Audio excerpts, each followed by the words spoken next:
1975, I was born in Moline, Illinois, to parents who had immigrated from India. I was the oldest child. I am the oldest child. There I am, kind of oblivious. I admit it, I was living the good life back then. I was pretty privileged, hanging out, thinking everything's good. I got there, my Indian clothes on, and I'm clutching my little white girl doll, right? So as I look back on this picture, I think about that white girl doll. And I think about how back then, it was it was impossible to find a doll that was not white. And I'm actually impressed because most of the pictures as I was flipping through my albums, trying to find a photo for this, most of them have me clutching a white girl with blonde hair doll, right? So I'm like, oh my gosh, my parents actually found a brunette. This is amazing. So they found a brunette. They were trying their best to find a doll that looked somewhat like me, at least a little bit. But see, this is where the seeds of our uncertainty may be rooted. Because to a brown girl like me, not being able to have a brown girl doll, this message, all my white girl dolls, said to me that whiteness is what is normal, right? And I am not normal. And I am not normal in a not good way. I am not normal because I'm abnormal, or I'm weird. So I went straight from undergrad to law school. Back at a time where there were like very few South Asians in the practice of law. And I did not know a single lawyer. I did not have a family member who was an attorney. I did not have a family friend who was an attorney. My concept of what it meant to be a lawyer was really gleaned from like TV.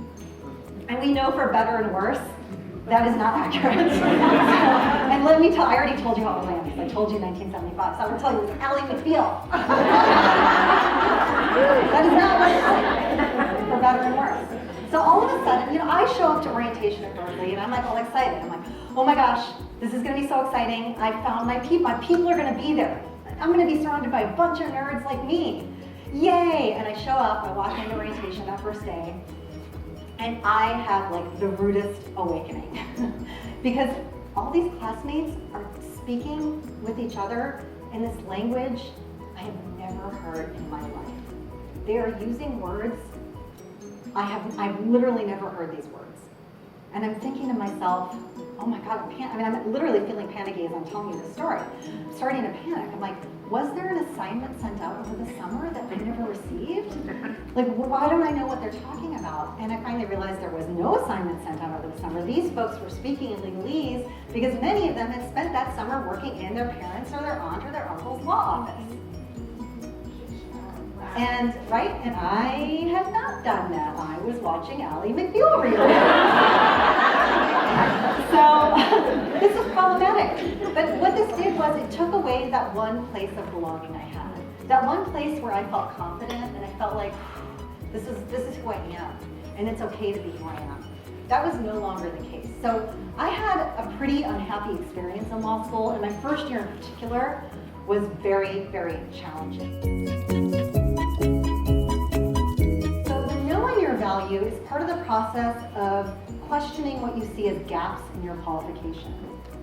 Because often, again, when we see gaps, they're not really gaps. We actually are qualified. So here's another example from my public speaking. I told you I used to have a script. I still carry one as like a security blanket, but I don't really use it. And they used to be a lot longer.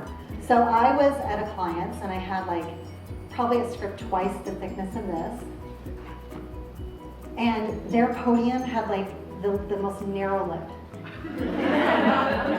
So I'm up there and I'm like, oh my gosh, I gotta do a good job, and I'm feeling all stressed out and lacking confidence, and I'm like, at least I have my script. And then, of course, what happens? It falls all over the floor. It is like a paper massacre on the floor. And I'm like, oh shit. So I'm like, I'm literally like at first I'm trying to salvage this. I'm like, just a moment. I'm trying to salvage it. It's not salvageable. And I quickly realized that. I'm like, guess I'm gonna have to wing it. And guess what? I killed it. I killed it. I did better than I had done any time before because I did not need that script. That script was holding me back. So what I saw as being a gap was just me not knowing my qualifications.